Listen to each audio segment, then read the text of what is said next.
पूछा कि आप चुनाव क्यों नहीं लड़ रहे हैं। हम बोले कि ये चुनाव है ही नहीं, इसीलिए हम इसको सिर्फ चुनाव की तरह नहीं देख रहे हैं। दरअसल लूट और झूठ की सरकार को बदलने का ये जन आंदोलन है, और जब जन आंदोलन है तो हम उम्मीदवार हो कि तौकीर साहब उम्मीदवार हो, इस लड़ाई में हम लोग साथ हैं और ये लड़ाई हम इकट्ठे तौर पे लड़ रहे हैं।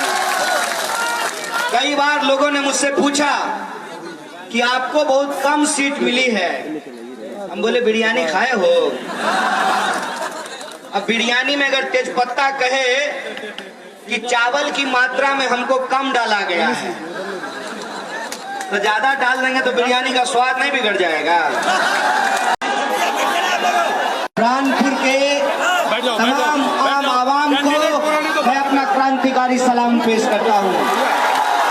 मेरी आवाज जहाँ तक पहुँच रही है, आप तमाम आदरणीय बुजुर्गों का, नौजवान दोस्तों का, माताओं बहनों का, किसान मजदूर भाइयों का, दुकानदार साथियों का, खेतों में मेहनत मजदूरी करने वाले, बिजनेस करने वाले, नौकरी करने वाले, खून पसीने की मेहनत से अपने परिवार का भरण पोषण करने वाले तमाम मेहनत का सावाम का मैं क्रांतिकारी इस्तकबाल करता हूं, आपका हार्दिक अभिनंदन करता हूं।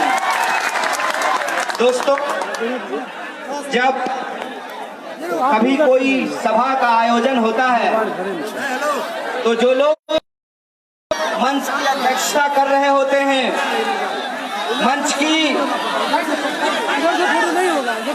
अध्यक्षता करने वाले लोग अक्सर किसी इंसान के लिए कशीदे पढ़ना शुरू कर देते हैं।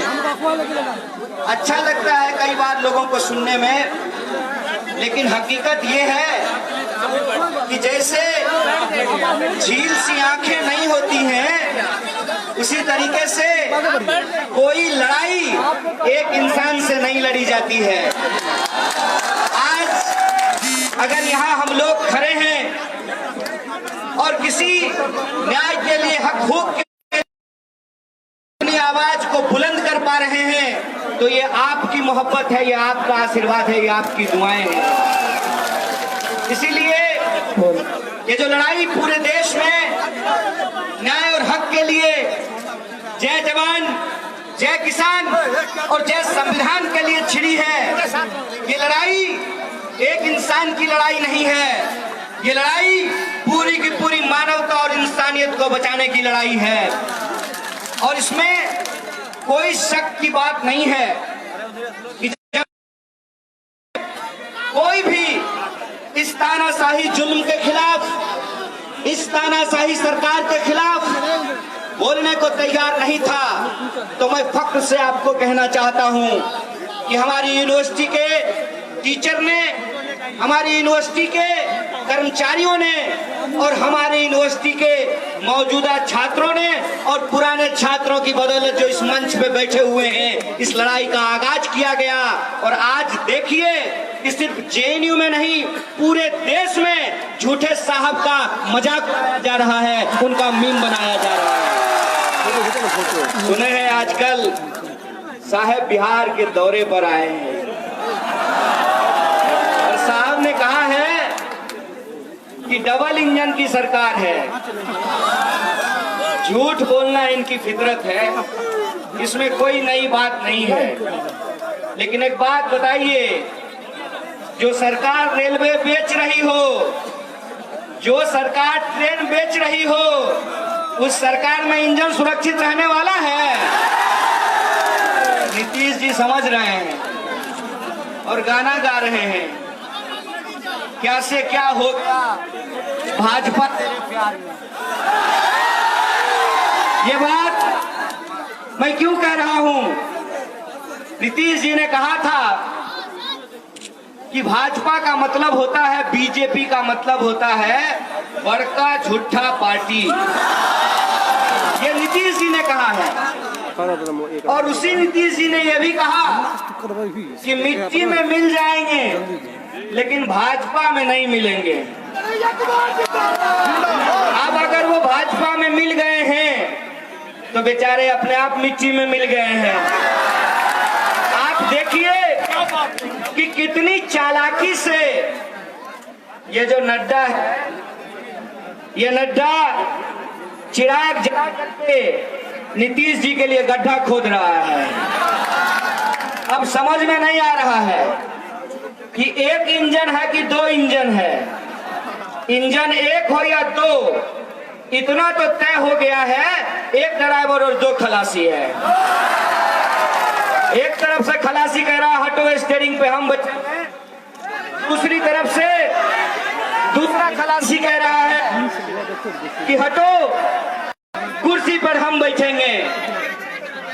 ये कुर्सी वो कुर्सी की इस तकरार में एक जो जरूरी बात है जो हम तमाम आम आवाम को ये समझना चाहिए, अव्वल तो ये कि ये अगर सिर्फ चुनाव होता तो मैं शायद प्राणपुर ना आया होता।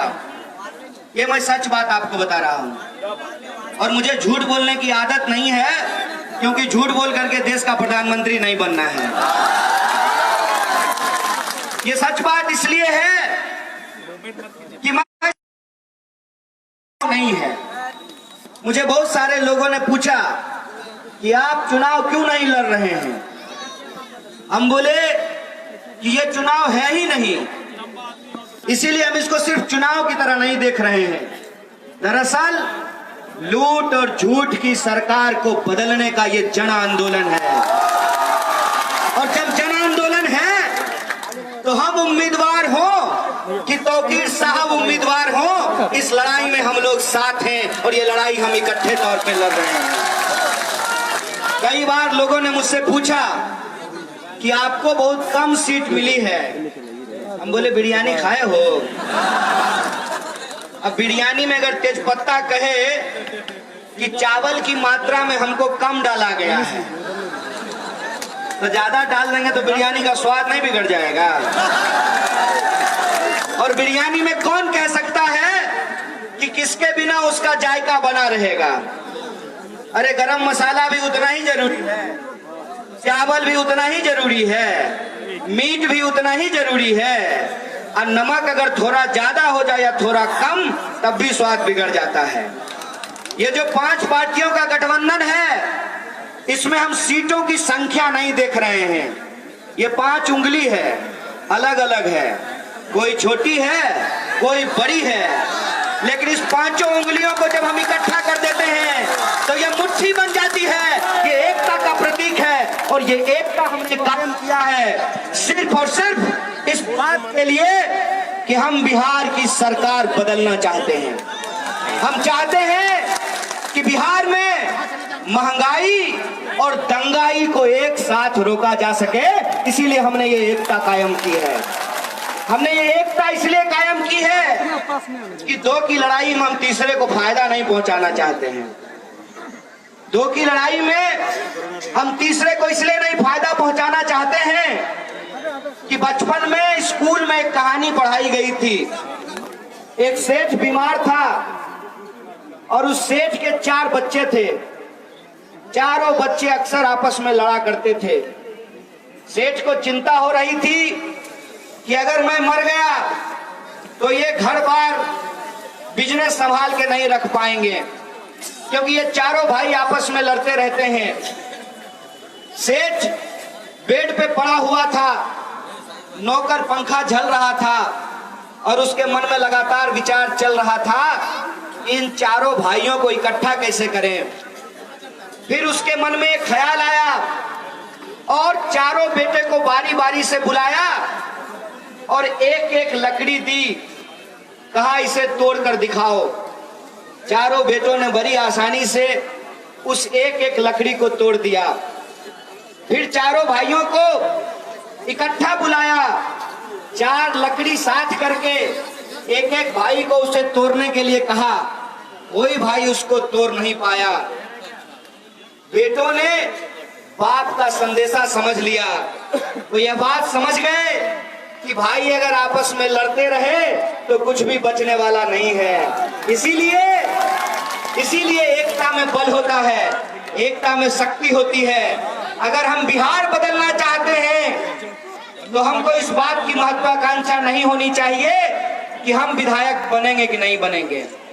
अगर हम बिहार बदलना चाहते हैं तो हमको इस बात की महत्वाकांक्षा नहीं होनी चाहिए कि हम सांसद बनेंगे कि नहीं बनेंगे। अगर हम बिहार बदलना चाहते हैं तो हमको इस बात की महत्वाकांक्षा नहीं होनी चाहिए कि हम मुख्यमंत्री बनेंगे कि नहीं बनेंगे। ईमानदारी से बताइए, अगर बिहार बदलना हमारी प्राथमिकता है तो विधायक बनना हमारी प्राथमिकता नहीं होनी चाहिए ना। अगर समाज बदलना, समाज को आगे ले जाना अगर हमारी प्राथमिकता है तो सीट जिसको मिल गया, सीट जिसके खाते में चला गया, ईमानदारी से उसको स्वीकार कर लेना चाहिए ना। अगर ऐसा नहीं कर पा रहे हैं, इसका मतलब सेवा करने के आपके वादे में खोट है। इसका मतलब आप उसी तरीके से जुमलेबाजी कर रहे हैं जिस तरीके से जुमलेबाजी हम लोग टीवी पे सुनते आते हैं सुबह शाम। एक बात बताइए, जो लोग ये दावा करते हैं कि हम भाजपा को रोकना चाहते हैं और बिहार को आगे बढ़ाना चाहते हैं, उनकी लड़ाई में ईमानदारी दिखनी चाहिए ना। इसीलिए इस ईमानदारी को हमने बचाया है। हमने सीट की संख्या नहीं देखी है, हमने ये देखा है कि जैसे एक एक ईंट जोड़ने से घर बनता है, वैसे ही एक एक विधायक को जिताने से बहुमत मिलता है। हमने ये देखा है कि अगर हम बिहार की सरकार बदलना चाहते हैं तो हमको यह बात समझनी होगी कि अगर बूंद बूंद से घड़ा भरता है तो बूंद बूंद से घड़ा खाली भी हो सकता है। इसीलिए हम आपसे ये आग्रह करने के लिए आए हैं, बिहार को बचाने का ये जन आंदोलन है, बिहार को आगे ले जाने का ये जन आंदोलन है। ये लड़ाई इस बात के लिए है कि बिहारियों के आत्मसम्मान के साथ जो खिलवाड़ किया गया है, उस आत्मसम्मान की हम रक्षा कर सकें। ये इस बात की लड़ाई है कि हमारे बच्चे बीए करते हैं, एमबीए करते हैं, एमएससी करते हैं, पीएचडी करते हैं, बीटेक करते हैं, पॉलिटेक्निक करते हैं, आईटीआई करते हैं, इंजीनियरिंग पढ़ते हैं और डिग्री लेकर के दर नौकरियों के लिए भटकते हैं। बोलिए भटकते हैं कि नहीं भटकते हैं? हम ये देखते हैं कि एक ही स्कूल में समान काम का समान वेतन लागू नहीं होता है। एक है अस्थायी शिक्षक, दूसरे हैं अस्थायी शिक्षक, तीसरे हैं नियोजित शिक्षक। आप मुझे बताइए ये कहाँ का न्याय है? अगर आप बैलगाड़ी चलाते हैं तो एक बैल को कम खाना दीजिएगा। अगर आप बताइए, आप सांस ले तय करते हैं कि फेफड़े का इधर वाला हिस्सा में ज्यादा हवा जाएगी और इधर वाले हिस्से में कम हवा जाएगी। हमारे हम देखते हैं कि समाज में, राज्य में समान काम का समान वेतन लागू नहीं किया जा रहा है। जो हमारी बुनियादी जरूरतें हैं वो महंगी होती जा रही है और सरकार के तरफ जो जनता को सहयोग मिलता जा रहा है उसमें कोई बढ़ोतरी नहीं की गई है। आप मुझे बताइए, बूढ़े लोगों को 400 रुपया वृद्धा पेंशन मिलता है और 370 रुपया का मोबाइल रिचार्ज को पूरी से बचाने में उसका 300 रुपया खर्च हो जाएगा। 30 रुपया में क्या होगा? इसीलिए हमारा जो घोषणा पत्र है, घोषणा पत्र नौजवानों के रोजगार की बात की है, हमने समान काम के समान वेतन की बात की है और हमने सिर्फ नौजवानों की बात नहीं की है, हमने बुजुर्ग लोगों का भी ख्याल रखा है और वृद्धा पेंशन को लागू करने की बात की है, इसको बढ़ाने की बात की है। आप हमारे संकल्प पत्र को उठा करके देख लीजिए, ये संकल्प पत्र पूरे तरीके से समावेशी है और समाज के हर वर्ग, हर जाति, हर आयु के लोगों का, हर लिंग के लोगों का ध्यान रखा गया है। ये सारी जो चीजें हैं, ये जो सारे मुद्दे हैं, इस मुद्दे को लेकर के हम जनता के बीच में हैं। जनता लोकतंत्र में मालिक, जनता के हाथ में है कि वो अपना मुस्तकबिल कैसे तय करेंगे, बिहार का भविष्य वो किस तरीके से बनाएंगे। लेकिन हमारे इस मुद्दे को भटकाने की तमाम साजिशें की जा रही है। तमाम तरीके की कोशिशें की जाती हैं। हमारा पूरा का विमर्श जय जवान, जय किसान और जय संविधान के दायरे में होता है। उनका पूरा का पूरा विमर्श हिंदू और मुसलमान के दायरे में होता है। इसीलिए हम आपसे ये आग्रह करने के लिए आए हैं कि आप मुझे बताइए कि जब लॉकडाउन हुआ तो सभी धर्म के लोगों को पैदल चलना पड़ा ना। लॉकडाउन जब हुआ, कोरोना की जब बीमारी आई तो ऐसा तो नहीं हुआ ना कि टोपी पर पहनने वाले को कोरोना होगा और टीका लगाने वाले को कोरोना नहीं होगा। मच्छर जब काटता है डेंगू का तो ऐसा होता है कि जो मंदिर जाता है उसको नहीं काटेंगे और जो मस्जिद जाता है उसको काट लेंगे। मलेरिया का मच्छर जात पूछ करके काटता है, बाढ़ का पानी जात पूछ करके आपके घर में घुसता है। ये जो हमारी बुनियादी समस्याएं हैं जिससे हम रोज जूझ रहे हैं, उन समस्याओं पे कोई बात नहीं हो, उन समस्याओं पे कोई बात नहीं हो, इसीलिए इधर उधर की बात की जाती है, इसीलिए इधर उधर ध्यान गुमराह किया जाता है। आप देखिए कि देश के किसान मर रहे हैं खेतों में, देश का किसान मर रहे हैं खेत में मर रहे किसान, सीमा पे शहीद हो रहे जवान। इसीलिए तो आपके टीवी में दिन रात होता है हिंदू और मुसलमान। और ये जो परिस्थिति है, इस परिस्थिति में हमको ये समझना पड़ेगा कि चुनाव इसलिए होते हैं कि जनता के सवालों पर पिछली सरकार ने क्या काम किया, क्या काम नहीं किया, इसका लेखा जोखा हो। चुनाव इसलिए 5 साल में होते हैं कि अगर सरकार ने काम नहीं किया तो उस सरकार को बदल दिया जाए। अगर सरकार चुनना होता, बताइए, ये तो जैसे एनडीए का नियत खराब है वैसे ही माइक खराब हो रहा है।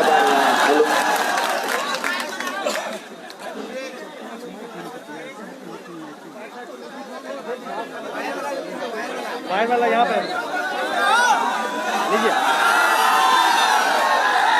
हेलो, ये लीजिए, इसको भी लगा, सबसे लगा दीजिए। हेलो हेलो, यही होता है फैशन के दौर में। तार वाला माइक देखिए, ठीक है, एकदम दनादन चल रहा है। बिना तार वाला माइक धोखा दे रहा था।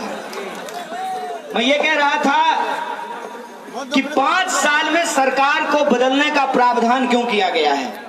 5 साल में सरकार को बदलने का प्रावधान इसलिए किया गया है कि 5 साल में यदि सरकार काम ना की हो तो जनता उस सरकार को बदल दे।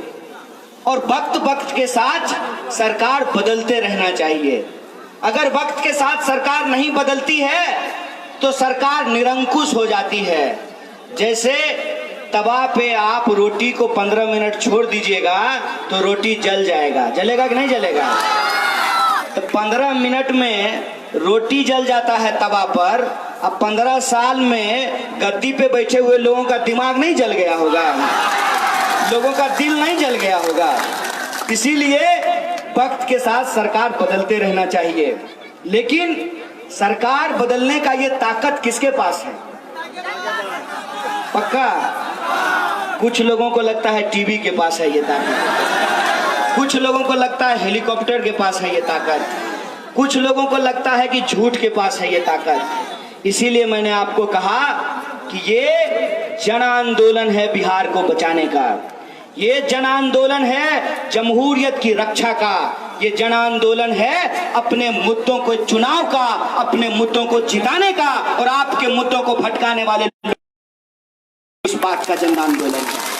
इसीलिए मैं आपसे ये आग्रह करने के लिए आया हूं कि 5 साल में सरकार बदलने का अधिकार, जो साथी नौजवान ने आगे से कहा कि जनता के हाथ में है, ये ताकत आपके हाथ में सुरक्षित रहे। और ये जो ताकत है, ये ताकत किसी का दिया हुआ गिफ्ट नहीं है। ऐसा नहीं है कि अपने आप हेलीकॉप्टर पर उड़ने वाला का भी वोट एक और टुटल का हीरो साइकिल पर चलने वाला का भी वोट एक हो गया। ऐसा अपने आप नहीं हुआ है। ऐसा अपने आप नहीं हुआ है कि मंदिर में जाने वाले का भी वोट एक और मस्जिद में भी जाने वाला का वोट एक, ये अपने आप नहीं हो गया है। ऐसा अपने आप नहीं हुआ है कि साड़ी पहनने वाली का भी वोट एक और लुंगी पहनने वाले का भी वोट एक, ये अपने आप नहीं हुआ है। ये अपने आप नहीं हुआ है कि आप जो सामने खड़ा होकर के भाषण सुन रहे हैं और यहाँ जो मंच पे आसीन लोग हैं, इनका वोट अपने आप बराबर नहीं हो गया है। इसके लिए इस देश के लोगों ने हंसते हंसते फांसी के फंदे को चूमा। इस अधिकार को दिलवाने के लिए, देश को आजाद कराने के लिए, जहां एक तरफ राम प्रसाद बिस्मिल ने शहादत दी तो दूसरी तरफ अशफाकुल्लाह खान ने भी अपनी शहादत दी। ये अपने आप नहीं हुआ है। इसके लिए लाखों माओं की गोद सुनी हो गई, लाखों बहनों की मांग सुनी हो गई, लाखों लोगों की कुर्बानियों के बाद इस देश में जमहूरियत बना, एक आईन तैयार हुआ, एक संविधान बना, जिस संविधान ने लोगों को बराबरी का अधिकार दिया। और उसी बराबरी के अधिकार का ताकत है कि 5 साल में ही सही आपकी झोपड़ी के ऊपर भी हेलीकॉप्टर उड़ते हुए नजर आता है। ये उसी आईन की ताकत है कि 5 साल में ही सही जनता 5 साल हाथ जोड़े खड़ी रहती है, लेकिन 5 साल के बाद 1 साल ऐसा वक्त आता है कि जनता के सामने नेताजी लेटने के लिए तैयार हो जाते हैं। ये जो ताकत है, इस ताकत को हमको समझना पड़ेगा। हमको ये समझना पड़ेगा कि हमारे सामने 2 तरह की चुनौती है। पहली चुनौती ये है कि अगर हमको वोट देने का अधिकार मिला है तो ये वोट का इस्तेमाल हम अपने जीवन को बेहतर बनाने के लिए करेंगे। और दूसरी चुनौती ये है कि ये जो हमको वोट देने का अधिकार मिला है, इस वोट देने के अधिकार की भी रक्षा करेंगे। कि इतना अहंकार, क्रोध सत्ता में बैठे हुए लोगों को कहां से आता है? कैसे उनको इतना घमंड हो जाए? जोर लगा लो, चाहे जितना जन आंदोलन करना है कर लो, चाहे जितना संघर्ष करना है कर लो, चुनाव तो हम ही जीतेंगे। ऐसा घमंड उनको कहां से आता है? ऐसा घमंड उनको इसलिए आता है कि उनको पता है कि जनता खुद अपना जीवन जो परेशानियों में जीती है, जब वोट का वक्त आएगा तो जात और धर्म के नाम पे इनको आपस में लड़ा देंगे। जब ये जात और धर्म के नाम पे आपस में लड़ जाएंगे तो बड़े आराम से वोट का गुना गणित लगा करके हम चुनाव जीत जाएंगे। तो मैं आपसे एक सवाल पूछने के लिए आया हूं। राजनीति और लोकतंत्र, पॉलिटिक्स अगर मैथमेटिक्स होता तो पॉलिटिकल साइंस डिपार्टमेंट यूनिवर्सिटी में नहीं पढ़ाए जाते। पॉलिटिकल साइंस और मैथमेटिक्स का डिपार्टमेंट अलग अलग होता है कि नहीं होता है? जिन लोगों ने चुनाव को गणित बना दिया, जनता मालिक से अपील करने के लिए आया हूं कि इनका सारा गणित फेल कर दीजिए। बोलिए, फेल करेंगे कि नहीं करेंगे? अगर वो अपने परिवार के बारे में सोच रहे हैं, अगर वो अपने कैरियर के बारे में सोच रहे हैं, अगर वो अपने जीवन को बेहतर बनाने के बारे में सोच रहे हैं, तो क्या आपको हक नहीं है कि आप अपने जीवन की बेहतरी के बारे में सोचें? आप अपने बच्चों के बारे में, आने वाली पीढ़ी के बारे में सोचें। आप अपने सड़क के बारे में सोचें, आप अपनी नौकरी के बारे में सोचें, के बारे में तो एक बात का ध्यान रखना पड़ेगा। सुने, आजकल 243 विधान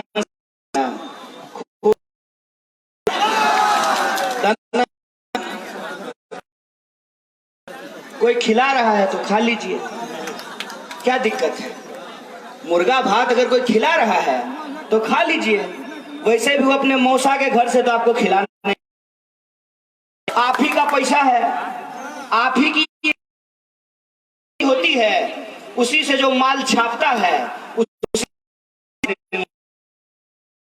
लीजिए। लेकिन एक बात याद रखिएगा कि मुर्गा भात जो खिलाता है ना, वो अभी जो ही ये बीत जाएगा, साल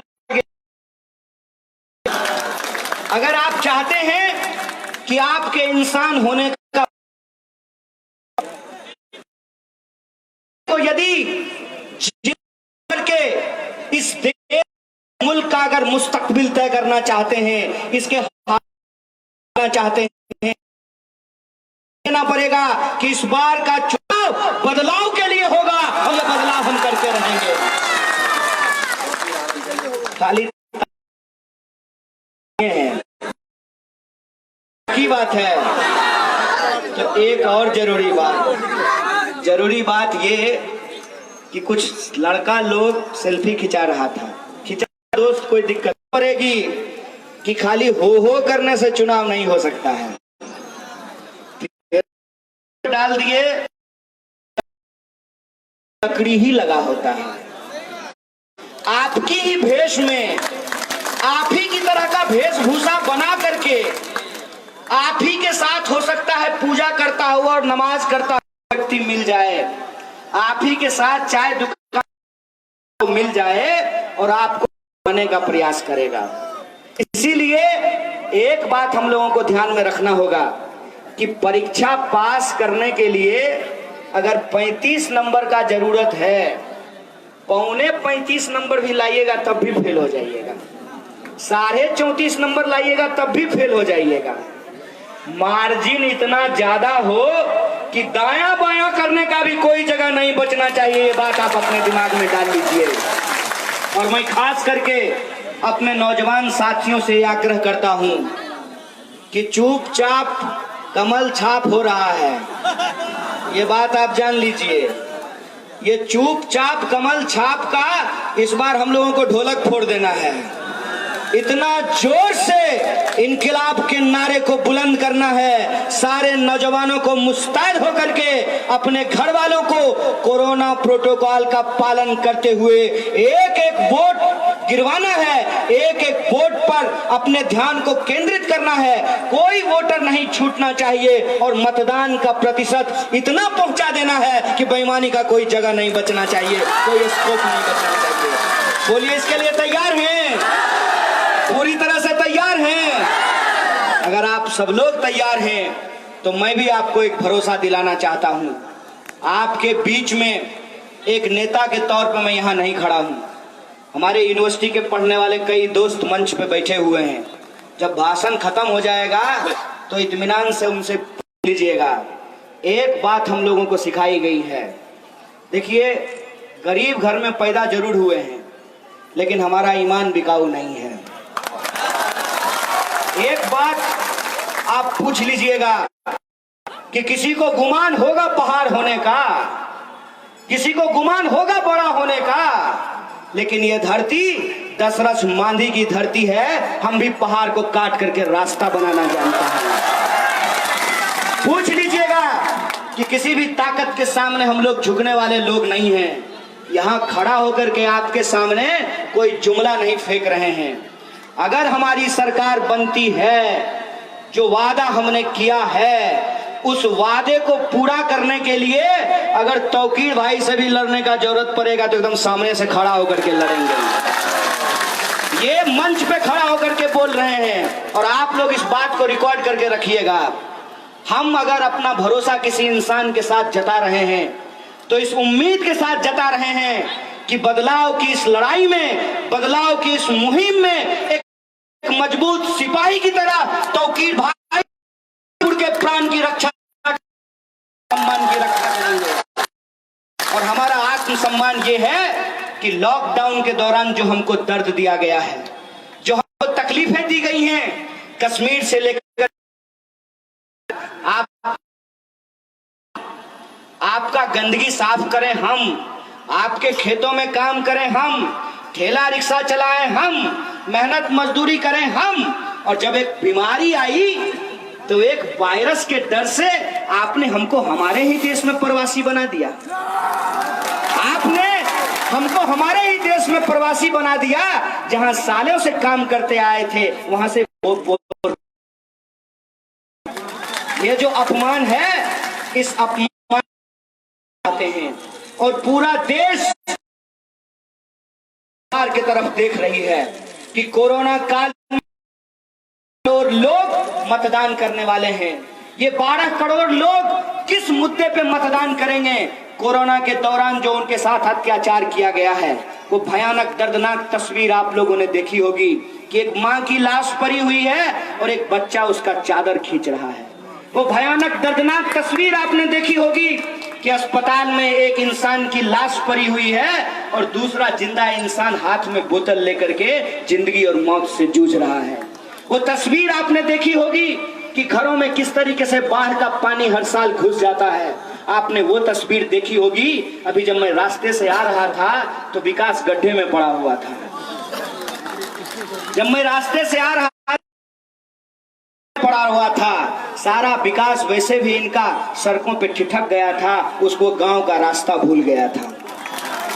और सड़कों की भी हालत यह है कि सड़कों की स्थिति यहां से वहां जाते हुए, अगर सपोर्ट कीजिए कि किसी को बलतोड़ हो गया हो, अब वो अगर विक्रम पे बैठ गया हो तो बलतोड़ का ऑपरेशन ये जर्किन में हो जाएगा, उसको हॉस्पिटल पहुंचने का भी जरूरत नहीं पड़ेगा। ऐसी सड़क बनी हुई थी, अभी हम हो करके आए हैं। देखिए, हम ऊपर से नहीं उड़ते हैं ना, तो हमको सड़क सबका अंदाजा हो रहा है, इसीलिए हम आपसे कहने के लिए आए हैं। तमाम तरीके की कोशिश की जाएगी, हर वो प्रयास किया जाएगा, आपको आपके मुद्दे से भटकाने की कोशिश की जाएगी, लेकिन आप अपने दिमाग में एक बात डाल लीजिए, अगर सरकार बदलना चाहते हैं तो तौकीर भाई का हाथ मजबूत कीजिए। अगर यही सरकार रखना चाहते हैं तो फिर आपकी मर्जी है। बोलिए, सरकार बदलना चाहते हैं ना? पक्की बात है। अगर पक्की बात है तो इधर उधर नहीं देखना है, नहीं देखना है, लेने देने अबरी बेड़ा पार कर देना है। ये संकल्प आप तमाम लोगों को लेना पड़ेगा। और मैं आपको भरोसा दिलाना चाहता हूं कि बिहार में बदलाव की इस लड़ाई में, इस मुहिम में हम तमाम लोग मुट्ठी की तरह इकट्ठा हैं। और ये मिट्टी हमने आसमान की तरफ तान करके ये देश को बताने, बिहार वो धरती है जहां पर एक से एक महान लोग पैदा हुए हैं। सत्य और अहिंसा की बात करने वाले बुद्ध की धरती है, कुर्बानी देने वाले पीर अली की धरती है, वीर कुंवर सिंह की धरती है, धरती है, नक्षत्र मालाकार की धरती है, न्याय, सामाजिक न्याय को लागू करने वाले कर्पूरी ठाकुर की धरती है। इस महान धरती पर हमने ये संकल्प लिया है कि इस बार इन दंगाई और महंगाई को फैलाने वाली ताकतों को सबक सिखाएंगे और बिहार में बदलाव का नया सवेरा लेकर के आएंगे। और ये सवेरा इसी आशा और विश्वास, आखिरी बार मैं आपकी दुआ, आपका आशीर्वाद चाहता हूं। मैं ये जानना चाहता हूं, भरोसा दिलाएंगे तो मैं जीत का माला अपने साथी तौकीर भाई को पहनाना चाहता हूं। बोलिए, आपका भरोसा है, आपका साथ है, पहना दिया जाए माला। फेल है, अभी डबल इंजन फेल है, अभी हम ऐसा इंजन लेकर के आएंगे जिससे विकास की गंगा को आगे बढ़ाएंगे। इन्हीं शब्दों के साथ अपने भाई को माला पहनाते हुए, आपसे आशीर्वाद लेते हुए, दुआ लेते हुए अपनी बात को खत्म करता हूं। शुक्रिया। इनकलाब जिंदाबाद, हमारी एकता जिंदाबाद। अगर आपको हमारा वीडियो पसंद आया हो तो इसे लाइक करें, सब्सक्राइब करें और साथ ही बेल आइकन दबाना ना भूलें।